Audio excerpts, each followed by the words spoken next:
Assalamualaikum warahmatullahi wabarakatuh. Saya Sukmaira Fadila dari kelas D3 Manajemen Informatika 4B. Baiklah, di sini saya akan menjelaskan materi pada modul 10 tentang keamanan LAN konsep.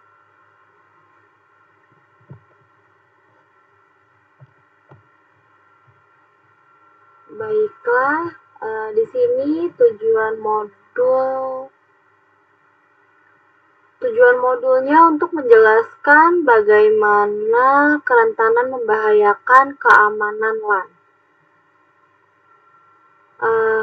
Di sini pada topik pertama tentang keamanan titik akhir, tujuan topiknya adalah untuk menjelaskan cara menggunakan titik akhir untuk mengurangi serangan. Kemudian judul topik yang kedua tentang kontrol akses. Tujuan topiknya adalah untuk menjelaskan bagaimana A3 dan 802.1x digunakan untuk mengautentifikasi titik akhir dan perangkat LAN. Selanjutnya, judul topik yang ketiga yaitu ancaman keamanan lapisan 2. Di sini tujuan topiknya adalah untuk mengidentifikasi kerentanan lapisan 2. Kemudian pada judul topik yang keempat itu tujuan topiknya adalah untuk menjelaskan bagaimana serangan tabel alamat MAC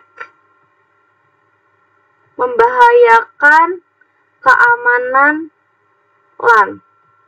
Selanjutnya, judul topik yang kelima tentang serangan LAN. Di sini tujuan topiknya adalah untuk menjelaskan bagaimana serangan LAN membahayakan keamanan LAN. Baiklah, di sini 10.1 tentang keamanan titik akhir.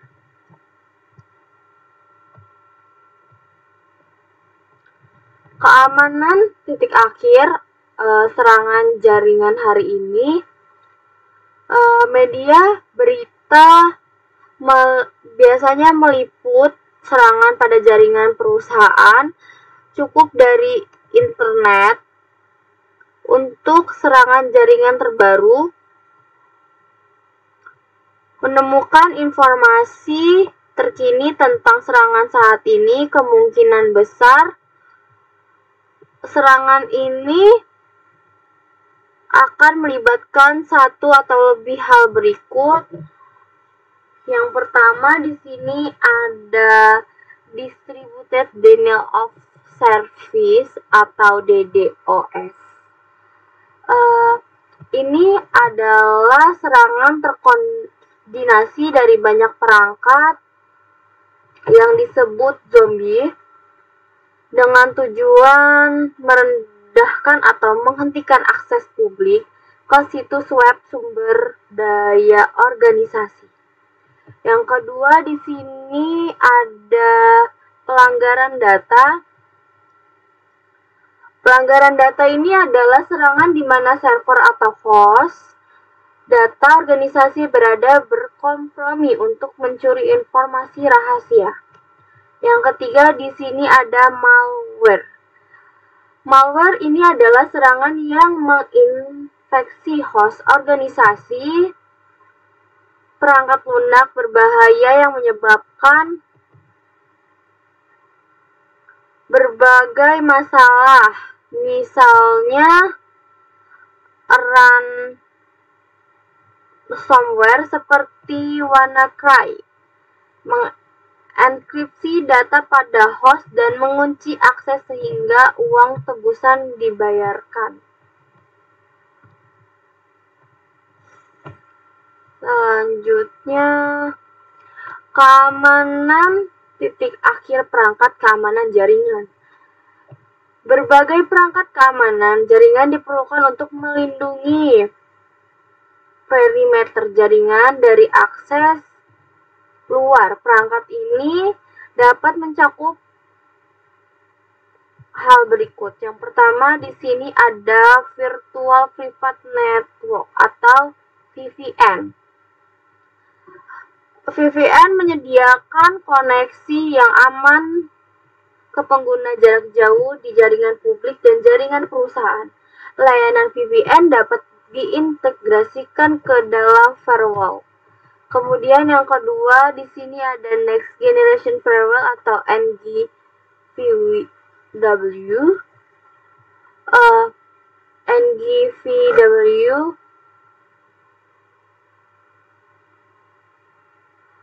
NGFW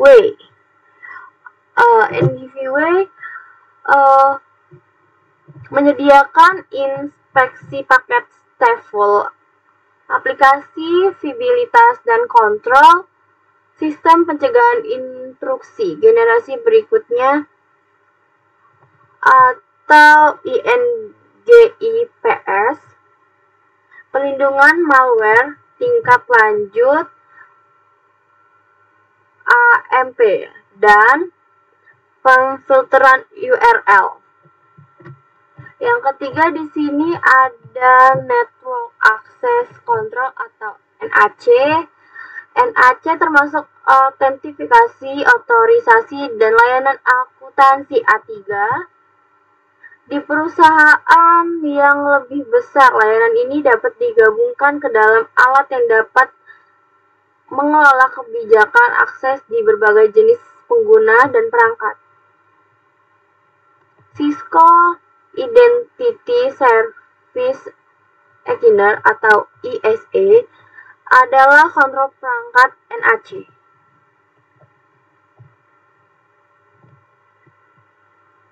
Kemudian keamanan titik akhir, perlindungan titik akhir. Sini endpoint adalah host yang umumnya terdiri dari laptop, desktop server, dan telepon IP, serta perangkat milik karyawan. Titik akhir sangat rentan terhadap serangan terkait malware yang berasal dari email atau penelusuran web. Kemudian titik akhir biasanya menggunakan fitur keamanan berbasis host tradisional seperti antivirus atau anti-malware, firewall berbasis host, dan sistem pencegahan intrusi berbasis host atau HIPSS. Titik akhir saat ini paling baik dilindungi oleh kombinasi NAC, perangkat lunak AMP, alat keamanan email atau ESA, dan alat keamanan web WSA.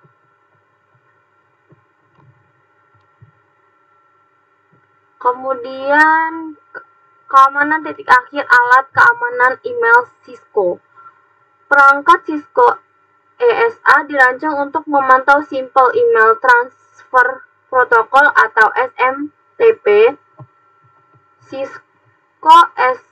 Cisco ESA terus diperbarui dengan umpan waktu nyata dari Cisco TASOL yang mendeteksi dan menghubungkan ancaman dan solusi dengan menggunakan sistem pemantauan basis data di seluruh dunia. Data intelijen ancaman ini ditarik oleh Cisco ESA setiap 3 hingga 5 menit. Ini adalah beberapa fungsi dari Cisco ESA. Yang pertama, blokir ancaman yang diketahui, kemudian remediasi terhadap malware siluman yang menghindari deteksi awal. Kemudian, buang email dengan tautan buruk, blokir akses ke situs yang baru terinfeksi, kemudian mengenkripsi konten dari email keluar untuk mencegah kehilangan data. Kemudian di sini keamanan titik akhir alat keamanan web Cisco. Cisco Web Security Appliance atau WSA adalah teknologi mitigasi berbasis web ancaman. Ini membantu organisasi mengatasi tantangan mengancam dan mengendalikan lalu lintas web. Kemudian Cisco WSA menggabungkan perlindungan malware tingkat lanjut, visabilitas dan kontrol aplikasi, kontrol kebijakan pengguna yang dapat diterima dan laporan. Kemudian Cisco WSA memberikan kendali penuh atas bagaimana pengguna mengakses internet. Yakin fitur dan aplikasi seperti obrolan, perpesanan, video, audio dapat diizinkan dibatasi dengan batasan waktu dan lebar pita atau blokir sesuai dengan kebutuhan organisasi. Kemudian WSA dapat melakukan daftar hitam URL, pemfilteran URL, pemindaian malware URL, kategorisasi, pemfilteran aplikasi web, dan enkripsi dan deskripsi lalu lintas web. Kemudian di sini 10.2 yaitu kontrol akses. Di sini kontrol akses autentifikasi dengan kata sandi lokal. Banyak jenis autentifikasi yang dapat dilakukan pada perangkat jaringan dan setiap metode penawaran berbagai tingkat keamanan. Metode autentifikasi jarak jauh yang paling sederhana adalah mengkonfigurasi kombinasi login dan kata sandi pada kontrol jalur VTY dan fork aux. SSH adalah bentuk akses jarak jauh yang lebih aman. Hal ini membutuhkan username dan password. Kemudian nama pengguna dan kata sandi dapat diautentifikasi secara lokal. Metode database lokal memiliki beberapa kebatasan. Yang pertama di sini akun pengguna harus dikonfigurasi secara lokal di setiap perangkat yang tidak terukur. Metode ini tidak menyediakan metode autentikasi fallback. Kemudian kontrol akses komponen A3. A3 adalah singkatan dari Authentication, Authorization, and Accounting, dan menyediakan kerangka kerja utama untuk menyiapkan kontrol akses pada perangkat jaringan. A3 ini adalah cara untuk mengontrol siapa yang diizinkan mengakses jaringan atau autentikasi, apa yang dapat mereka lakukan saat berada di sana, atau otorisasi, dan untuk mengaudit tindakan apa yang mereka lakukan saat mengakses jaringan akuntansi. Selanjutnya, kontrol akses autentikasi. Lokal dan berbasis server adalah dua metode umum untuk mengimplementasikan autentikasi A3. Autentikasi A3 lokal adalah metode menyimpan nama pengguna dan kata sandi secara lokal di perangkat jaringan. Misalkan router Cisco. Kemudian pengguna mengautentikasi terhadap database lokal. Kemudian A3 lokal sangat ideal untuk jaringan kecil. Kemudian autentikasi A3 berbasis server. Dengan metode berbasis server, router mengakses server A3 pusat. Kemudian server A3 berisi nama pengguna dan kata sandi untuk semua pengguna. Selanjutnya router menggunakan remote Authentication, Deal in User Service atau RADIUS, atau Terminal Access Controller, Access Control System atau TACACS+. Protokol untuk berkomunikasi dengan A3 server. Kemudian ketika ada beberapa router dan switch, A3 berbasis server lebih cepat. Selanjutnya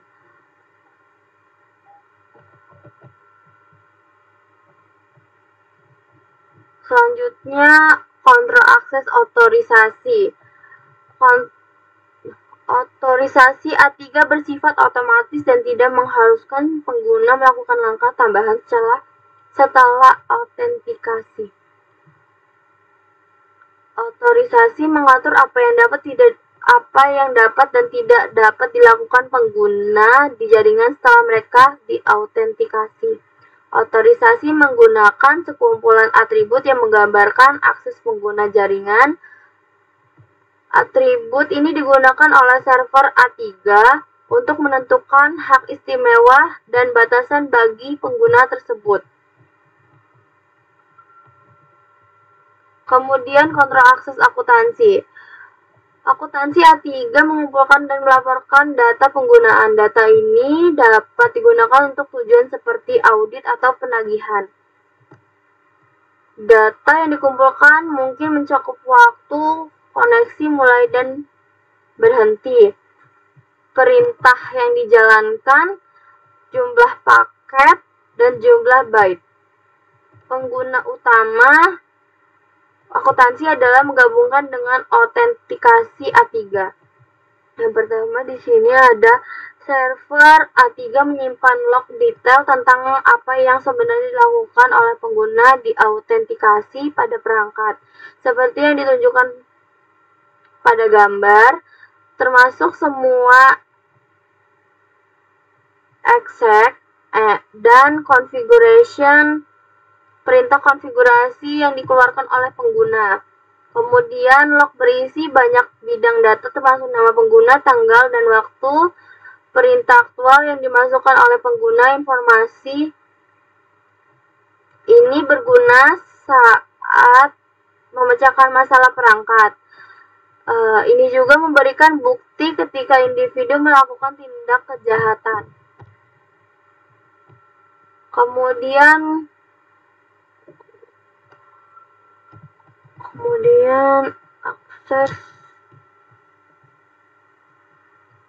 kontrol akses 802.1x standar IE 8021X adalah kontrol akses berbasis port dan protokol autentikasi. Membatasi workstation yang tidak sah untuk terhubung ke LAN melalui port jaringan, melalui port switch yang dapat diakses publik. Kemudian server autentikasi mengotentikasi setiap workstation yang terhubung pada port sebelum membuat tersedia layanan apapun yang ditawarkan oleh saklar atau LAN. Kemudian dengan autentikasi berbasis port 802.1x, perangkat di jaringan memiliki peran khusus. Yang pertama, klien atau pemohon. Klien atau pemohon ini adalah perangkat yang menjalankan perangkat lunak klien yang sesuai dengan 802.1x yang tersedia perangkat kabel atau berkabel atau nirkabel. Kemudian yang kedua ada switch authenticator. Switch bertindak sebagai perantara antara klien dan server autentikasi itu, meminta informasi pengidentifikasian dari klien, memverifikasi informasi itu dengan server autentikasi, dan menyampaikan respon ke klien. Perangkat lain yang dapat bertindak sebagai autentikator adalah titik akses nirkabel. Kemudian selanjutnya server autentikasi. Server memvalidasi identitas klien dan memberitahu saklar atau titik akses nirkabel itu, dan klien diizinkan atau tidak diizinkan untuk mengakses layanan dan beralih. Kemudian 10.3 ancaman keamanan lapisan 2. Ancaman keamanan lapisan 2, kerentanan lapisan 2. Ingatlah bahwa metode referensi OSI dibagi menjadi 7 lapisan yang bekerja secara independen satu sama lain. Gambar tersebut menunjukkan fungsi dari setiap lapisan dan elemen inti yang dimanfaatkan. Nah, yang pertama di sini ada physical, kemudian ada data link, kemudian ada network, transport, session, presentation, dan application. Administration jaringan secara rutin menerapkan solusi keamanan untuk melindungi elemen dari 3 lapisan hingga 7 lapisan. Mereka menggunakan perangkat VPN, firewall, dan IPS untuk melindungi elemen ini. Namun jika layer 2 terganggu, maka semua layer di atas juga terpengaruh. Misalkan jika aktor ancaman dengan akses ke jaringan internal menangkap bingkai lapisan 2, maka semua keamanan akan ditetapkan pada lapisan di atas. Tidak akan berguna. Pelaku ancaman dapat menyebabkan banyak kerusakan pada infrastruktur jaringan LAN lapisan 2. Kemudian, ancaman keamanan lapisan 2 ganti kategori serangan. Keamanan hanya sekuat tautan terlemah dalam sistem, dan lapisan 2 dianggap sebagai tautan lemah itu. Karena LAN secara tradisional berada di bawah kontrol administrasi dari satu organisasi. Kami secara inheren mempercayai semua orang dan perangkat yang terhubung ke LAN kami. Saat ini dengan BYOD dan serangan yang lebih canggih, LAN kami menjadi lebih rentan terhadap penetrasi kategori. Kategori yang pertama yaitu serangan tabel match. Contohnya termasuk serangan banjir ke alamat MAC. Kemudian yang kedua serangan VLAN, termasuk serangan VLAN hopping dan VLAN double tagging. Juga termasuk serangan antar perangkat pada VLAN umum. Kemudian serangan DHCP. Contohnya termasuk kelaparan DHCP dan serangan spoofing DHCP. Kemudian ada serangan ARP. Termasuk spoofing ARP dan serangan keracunan ARP. Kemudian ada serangan spoofing alamat. Termasuk alamat MAC dan serangan spoofing alamat IP. Kemudian ada serangan STP, termasuk serangan manipulasi spanning tree protokol. Ancaman keamanan lapisan 2 beralih teknik mitigasi serangan. Di sini ada larutan dan keterangan. Larutan yang pertama adalah keamanan pelabuhan. Keterangannya mencegah berbagai jenis serangan termasuk serangan banjir alamat MAC dan serangan kelaparan DHCP. Kemudian larutan yang kedua,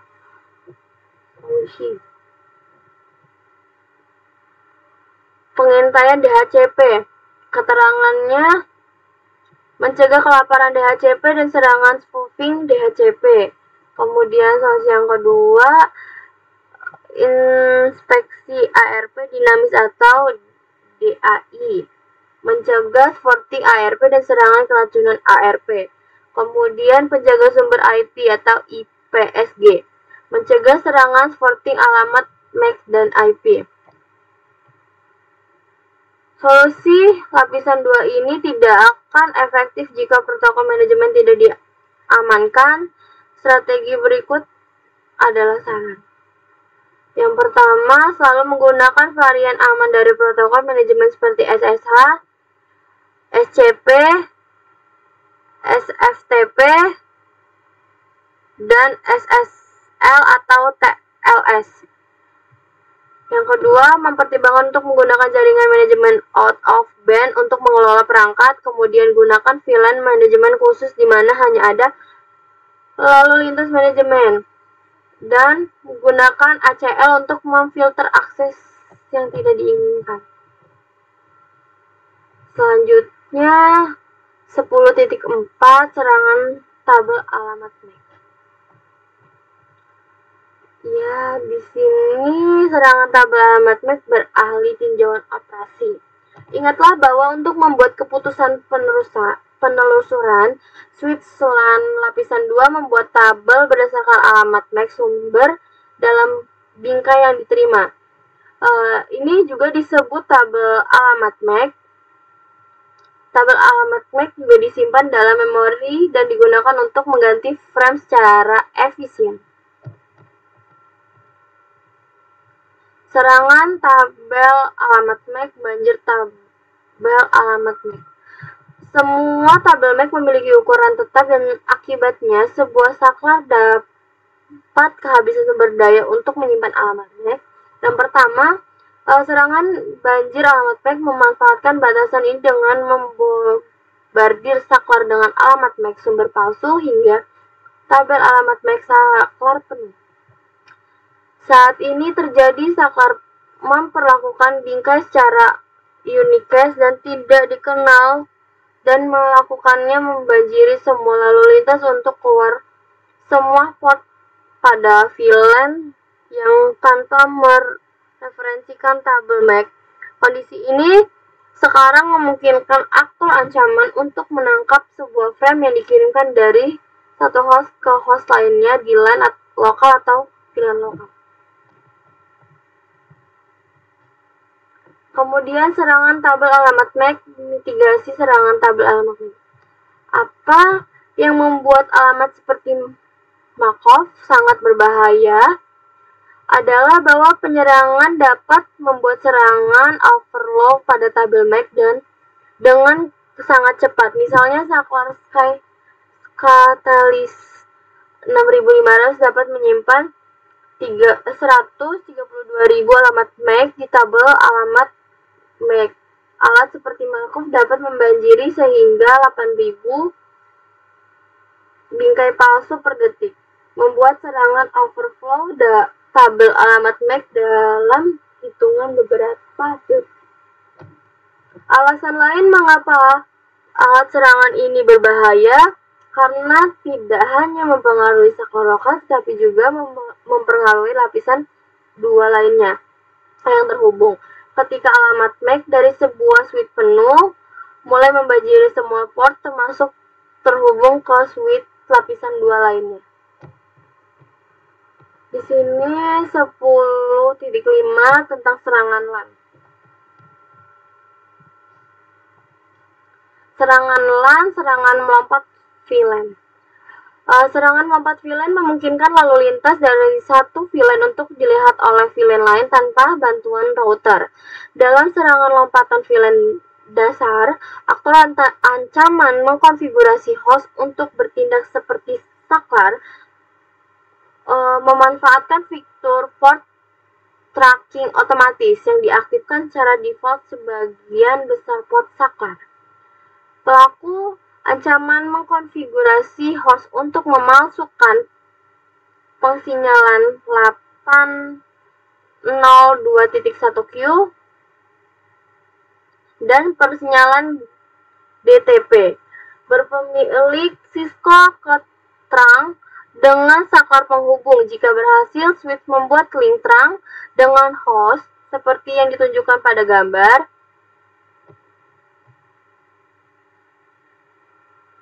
Sekarang, aktor ancaman dapat mengakses semua VLAN di saklar. Pelaku ancaman dapat mengirim dan menerima lalu lintas VLAN apapun secara efektif berpindah antar VLAN. Serangan LAN, serangan penandaan ganda VLAN. Pelaku ancaman adalah situasi tertentu yang dapat menyematkan tag 8021Q tersembunyi di dalam bingkai yang sudah memiliki tag 8021Q. Tag ini memungkinkan frame untuk ke VLAN yang tidak ditentukan oleh tag 8021Q asli. Langkah yang pertama, pelaku ancaman mengirimkan penanda ganda bingkai 8021Q ke saklar. Kemudian langkah yang kedua, frame tiba di switch pertama yang melihat tag 8021Q 4 bit pertama. Switch melihat bahwa frame ditunjukkan untuk VLAN asli. Saklar meneruskan paket keluar semua port VLAN asli setelah menghapus tag VLAN. Langkah yang ketiga adalah bingkai tiba di saklar kedua yang tidak memiliki pengetahuan bahwa itu harus untuk VLAN asli. Saklar kedua mengirimkan bingkai ke target atau membanjirinya tergantung pada apakah ada entry tabel alamat MAC yang ada untuk target. Serangan LAN, serangan penandaan ganda VLAN lanjutan. Serangan penandaan ganda VLAN bersifat searah dan hanya berfungsi ketika penyerangan terhubung ke port yang ada di VLAN yang sama dengan VLAN asli dari port terang. Idenya adalah penandaan ganda memungkinkan penyerangan pengiriman data host atau server pada VLAN yang jika tidak akan diblokir oleh beberapa jenis konfigurasi kontrol akses. Agaknya lalu lintas kembali juga diizinkan sehingga memberikan penyerangan kemampuan untuk berkomunikasi dengan perangkat VLAN yang biasanya diblokir.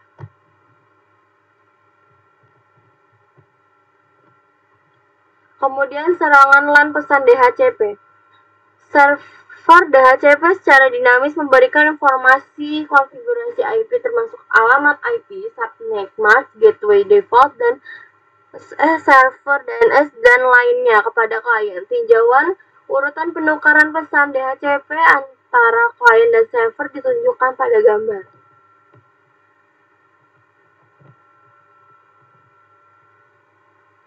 Serangan LAN, serangan DHCP. Dua jenis serangan DHCP adalah kelapan DHCP dan spoofing DHCP. Spoofing. Kedua serangan ini dikurangi dengan penerapan pengintaian DHCP. Yang pertama, DHCP Starvation Attack. Tujuan serangan ini adalah membuat DOS untuk menghubungkan klien. Serangan kelapanan DHCP membutuhkan alat serangan seperti Globber. Globber memiliki kemampuan untuk seluruh cangkupan alamat IP yang dapat disewa dan mencoba untuk penyewaan semuanya secara khusus. Membuat pesan penemuan DHCP dengan alamat MAC palsu. Yang kedua ada DHCP spoofing attack.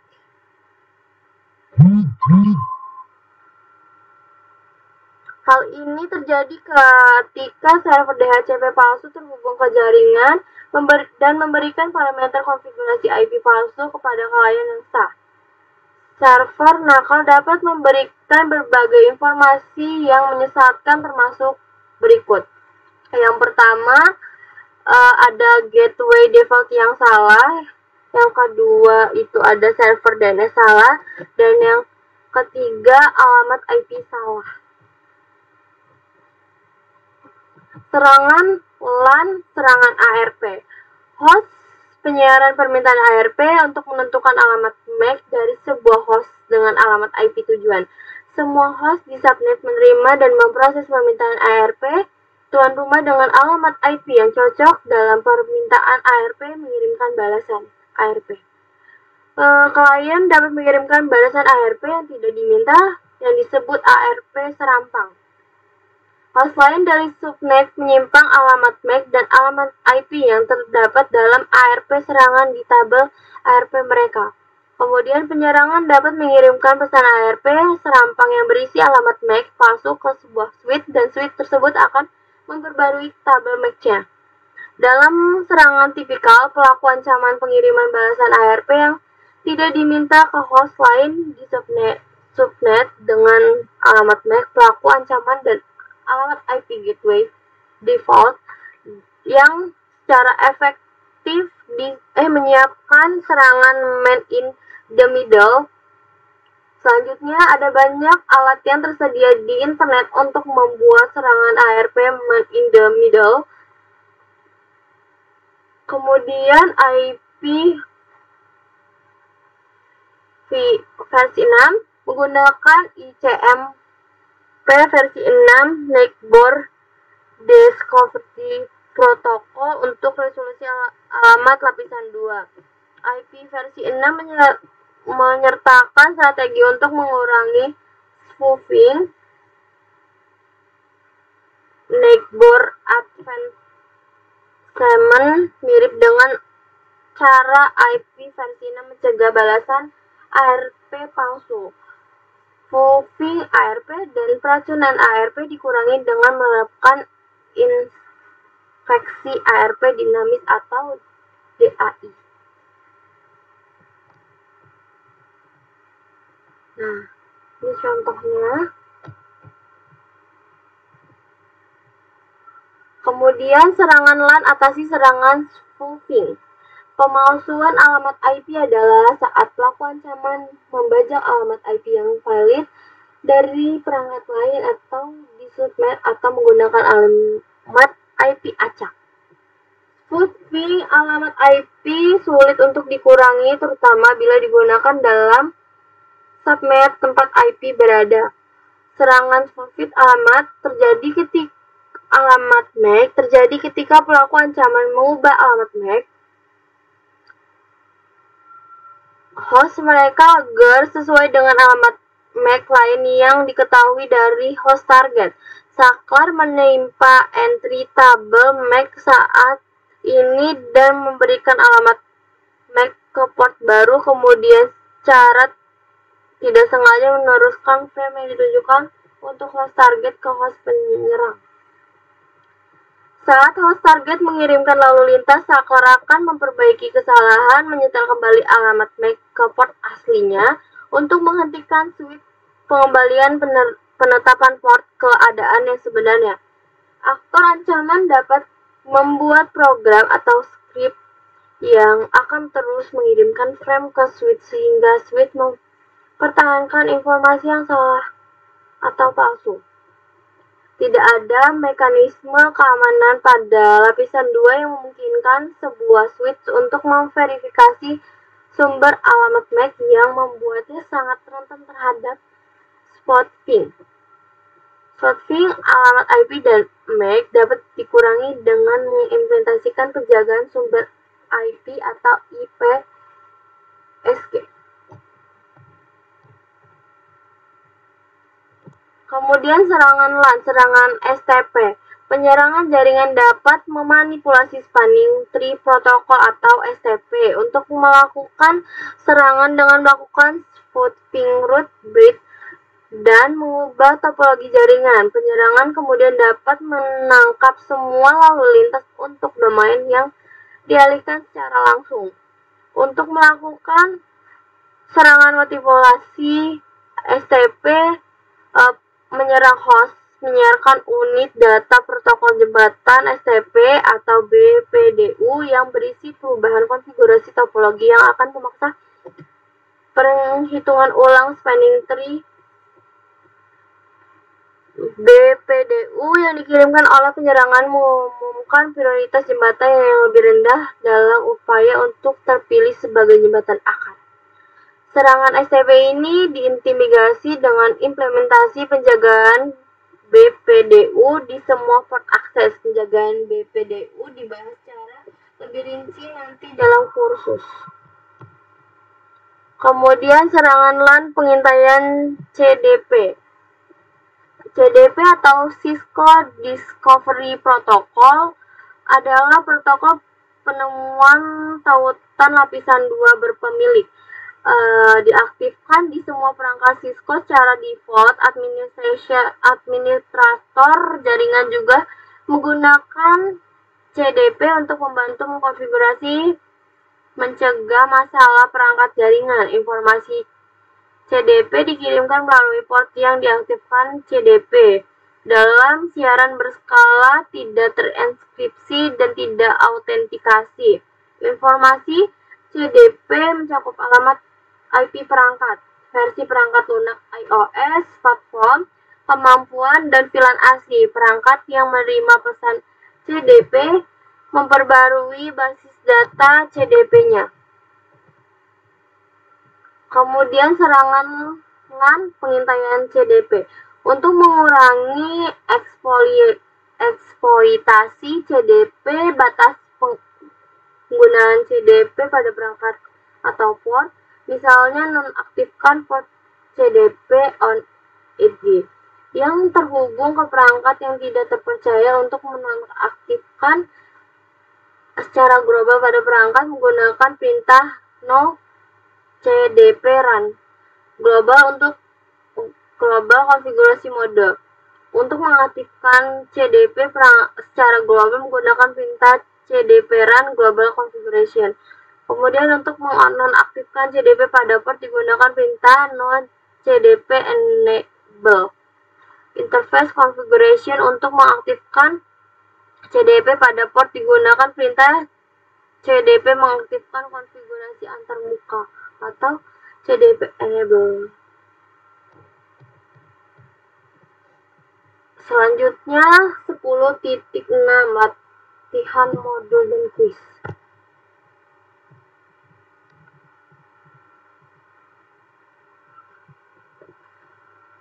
Latihan modul dan kuis. Apa yang saya pelajari dalam modul ini?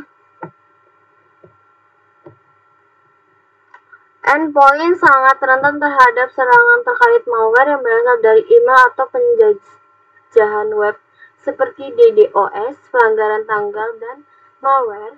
Titik terakhir ini biasanya menggunakan fitur keamanan yang berbasis host tradisional seperti antivirus atau anti-malware, firewall berbasis host, dan sistem pencegahan intrusi berbasis host atau HIPS. Titik terakhir paling baik dilindungi oleh kombinasi NAT, perangkat lunak AMP berbasis host, alat keamanan email atau ESA, dan alamat keamanan web WSA. A3 mengkontrol siapa yang diizinkan untuk mengakses jaringan, apa yang dapat mereka lakukan saat berada di sana, untuk mengaudit tindakan apa yang mereka lakukan saat mengakses jaringan. Standar IEEE 8021X adalah kontrol akses berbasis port dan protokol autentikasi yang membatasi workstation tanpa izin untuk terhubung ke LAN melalui port switch yang dapat diakses publik. Jika lapisan 2 dikompromikan, maka semua lapisan di atas juga terpengaruh. Langkah pertama masuk mengurangi serangan pada infrastruktur lapisan 2 dengan memahami operasi yang mendasari solusi lapisan 2, yaitu port security, DHCP snooping, DAI, dan IPSG. Ini tidak berfungsi kecuali protokol manajemen diamankan. Serangan banjir alamat MAC membombardir skala dengan alamat MAC sumber palsu sampai ganti tabel alamat MAC sudah penuh. Serangan VLAN hopping memungkinkan lalu lintas dari satu VLAN untuk dilihat oleh VLAN lain tanpa bantuan router. Serangan penandaan ganda VLAN bersifat searah dan bekerja hanya jika pelaku ancaman terhubung ke port yang berada di VLAN yang sama dengan VLAN asli dari port trunk. Serangan VLAN hopping dan VLAN double tracking dapat dicegah dengan implementasikan pedoman keamanan sebagai berikut. Yang pertama, nonaktifkan trunking di semua port akses, kemudian nonaktifkan trunking otomatis pada link trunk, sehingga trunk harus diaktifkan secara manual, kemudian pastikan VLAN asli hanya digunakan untuk link trunk. Dua tipe serangan DHCP starvation dan spoofing. Kedua serangan dikurangi menerapkan pengintaian DHCP. Serangan ARP. Pelaku ancaman pengiriman pesan ARP serampang yang berisi alamat MAC palsu ke sebuah switch dan switch memperbarui tabel alamatnya sesuai dengan itu. Sekarang pelaku ancaman mengirimkan balasan ARP yang tidak diminta ke host lain di subnet dan alamat MAC. Pelaku ancaman IP gateway default. Spoofing ARP dan keracunan ARP dikurangi dengan menerapkan DAI, address spoofing, trap IP. Address spoofing adalah pelaku ancaman membajak alamat IP yang valid dari pelanggan subnet atau menggunakan alamat IP acak. Serangan spoofing alamat MAC terjadi ketika pelaku ancaman mengubah alamat MAC host mereka agar cocok dengan alamat MAC lain yang diketahui dari host target. Spoofing alamat IP dan MAC dapat dikurangi dengan menerapkan IPSG. Kemudian STP track. Pelaku ancaman memanipulasi STP untuk melakukan serangan dengan spoofing root bit dan mengubah topologi jaringan.